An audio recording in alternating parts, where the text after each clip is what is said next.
सदगुरु कबीर साहिब से किसी भक्त ने प्रश्न पूछा है कि संसार में सबसे बड़ा भाग्यशाली कौन है। बड़भागी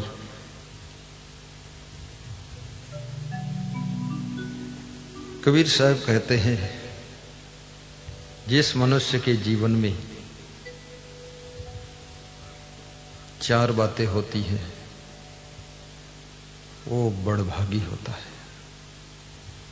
वे कौन कौन सी चार बातें हैं थोड़ी देर में बताऊंगा। थोड़ा इंतजार करो।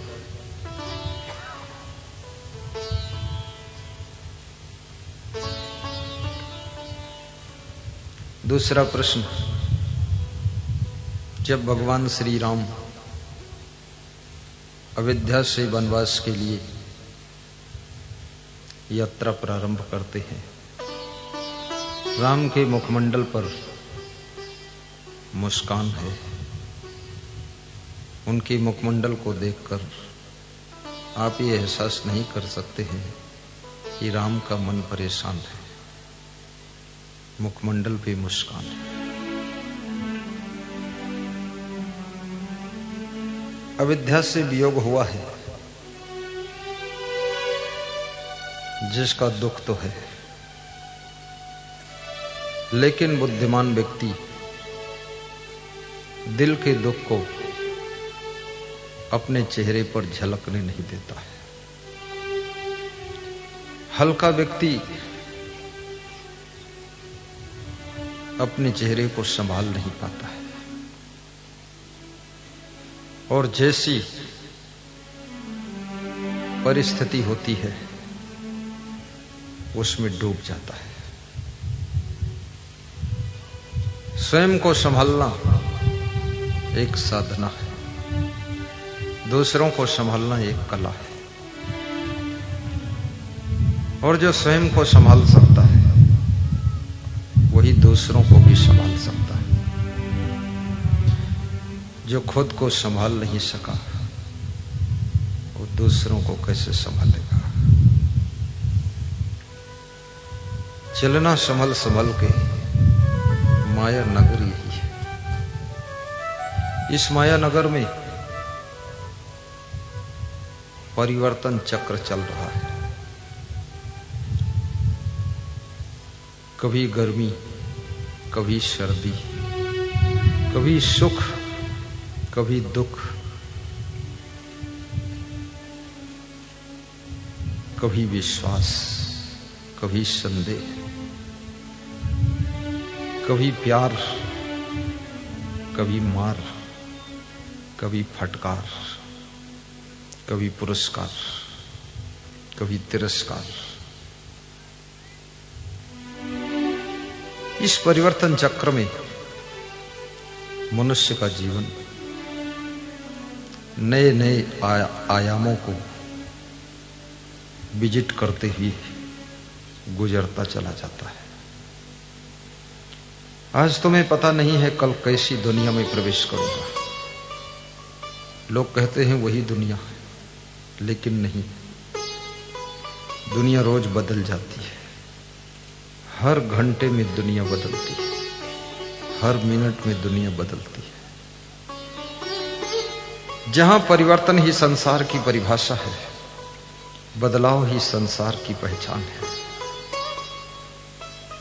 शरीर भी बदलता है, पड़ोसी भी बदलते हैं, नगर के लोग बदलते हैं, रिश्तेदार भी बदल जाते हैं। तुम एक दिन कहते हो हमें क्या पता था इतना जल्दी ये बदल जाएंगे। तुम धोखा खा जाते हो। तुम कहते हो शुरू में तो बहुत अच्छी लग रही थी मेरी वाइफ, लेकिन मुझे नहीं पता था एक साल में ही बदलकर इतनी बड़ी डाइन बन जाएगी। पूरे घर को डाह लिया।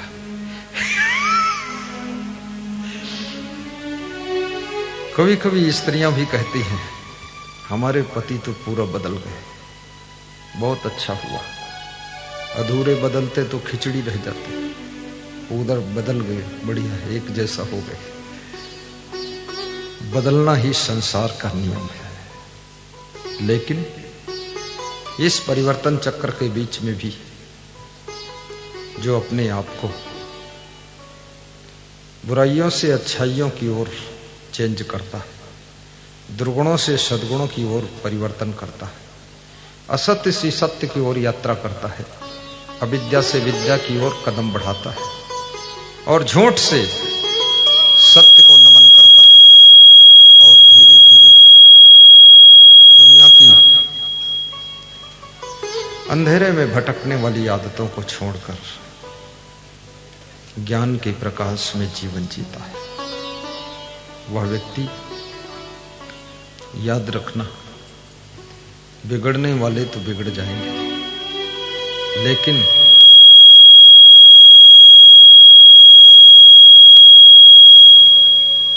उस साउंड को इधर मोड़ दो थोड़ा, वहां साउंड जो उसका मुंह उधर किसने कर दिया, तोड़ के जाओ, देखो मत, कहीं से साउंडों का मुंह घुमाया गया है, इसलिए रो रहा है, हाय रे मुंह क्यों घुमाया है। थोड़ा सा बस, यहां माइक खुला है, कोई माइक खुला नहीं, साहिब बंदगी हम दो दो रखते हैं, राइफल फेल हो जाए तो रिवॉल्वर चला दो। डबल व्यवस्था रखना पड़ता है। कोई रास्ते में महिलाएं बैठेंगी नहीं, कॉर्नर पे महिलाओं को बिठा देना। साहिब बंदगी बोलो।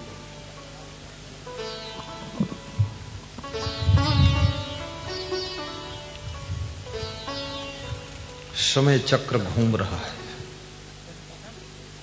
परिस्थितियां बदल रही हैं,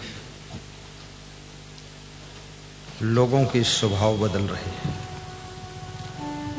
मन बदल रहे, वाणी बदल रही है, विचार बदल रहे, नित्य नूतन कर्मों की संरचना हो रही है, आदतें भी बदल रही है, आपकी पसंद भी बदल रही है। कभी आप मीठा खाना बहुत पसंद करते थे, अब आपको नमकीन खाना पसंद है। कभी आप बहुत सोना पसंद करते थे, आपकी आदत बदल गई, अब जागना पसंद कर रहे हैं। कभी आप बहुत हंसते थे, वैसी आदत बदल गई है कि हंसने की जगह पर जहां बैठते हो रोए हुए जैसे बैठे रहते हो। लोग पूछते हैं कोई दुख है, तुम कहते हो दुख तो नहीं है। दुख तो नहीं है, जिसका मतलब है तो शब्द क्यों लगा। और परिस्थितियों का बदलाव तुम रोक नहीं सकते हो, दुनिया का परिवर्तन तुम रोक नहीं सकते हो, शरीर का परिवर्तन तुम ब्रेक नहीं लगा सकते हो, लेकिन अपने स्वभाव को बिगड़ने से बचा सकते हो, चरित्र को बिगड़ने से बचा सकते हो, अपनी वाणी को बिगड़ने से बचा सकते हो। चिड़चिड़ा स्वभाव हो सकता है आपका, सावधान नहीं रहोगे, चिड़चिड़े हो जाओगे, बड़बड़ाने लग जाओगे। कितनी लड़कियां बहुत मधुर बोलती थी, ससुराल में गईं, 2 साल बाद लौटी, चिड़चिड़ी होकर लौटी, किड़बिड़ बोलती है। उसकी माँ सोचती है क्या हुआ बेटी, तुझे क्या हुआ। बेटी कहती है गुरुजी की दुआ, जो हुआ सो हुआ, हाय मेरी बुआ।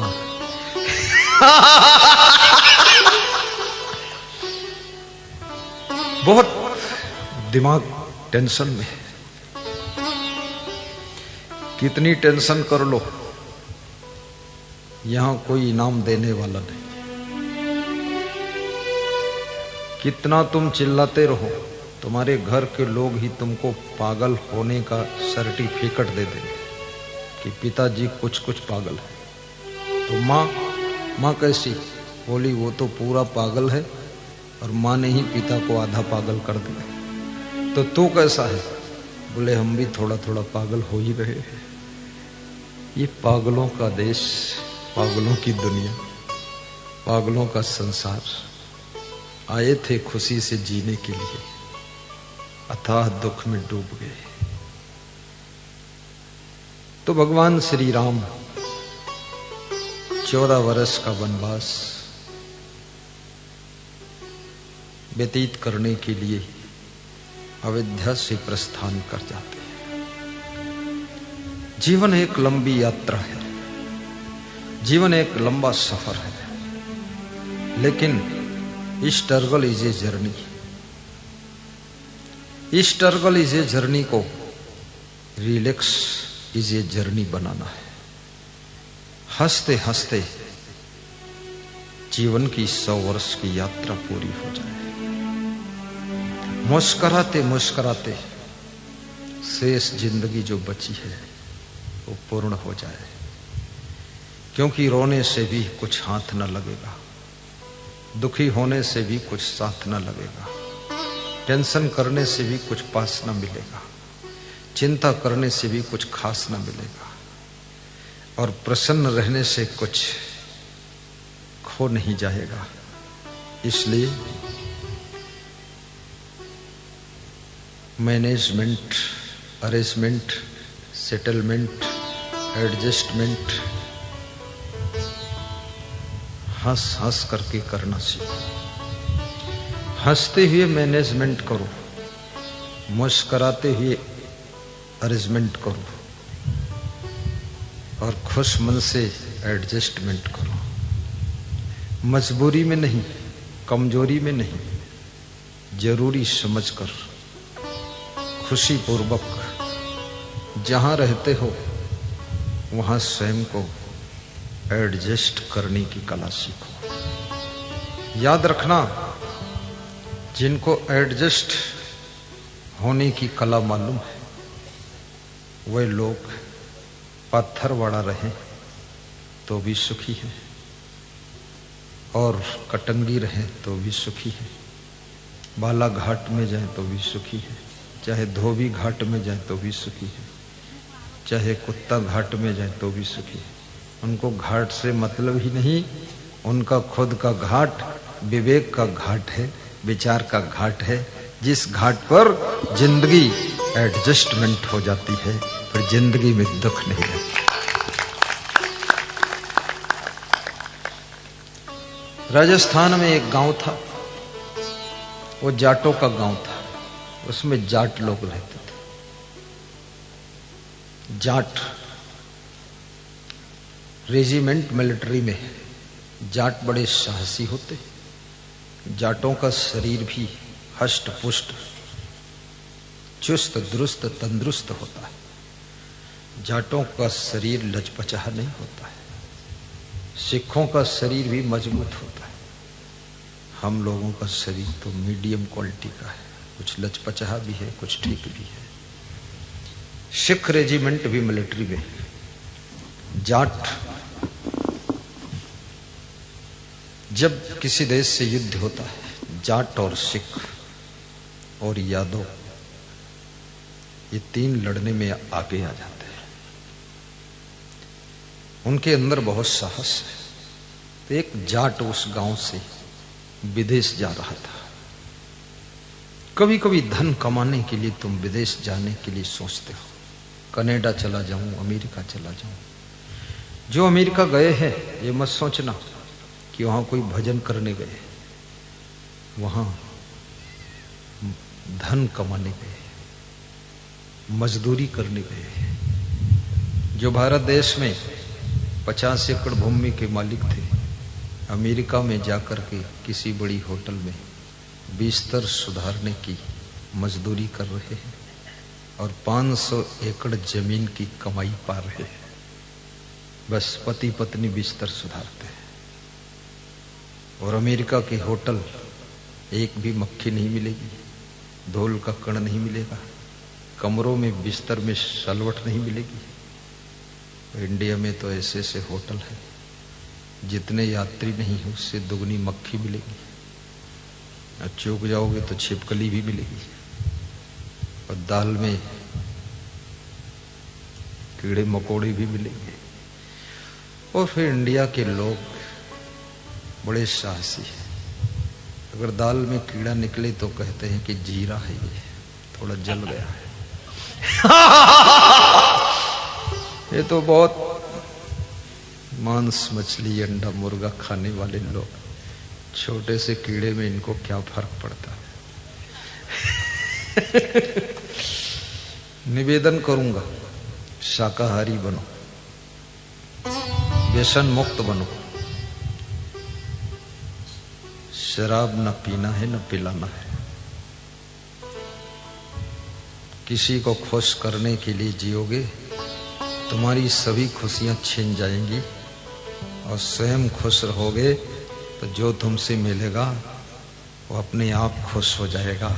इसलिए खुद को खुश कर लो, वही बहुत बड़ी सफलता है।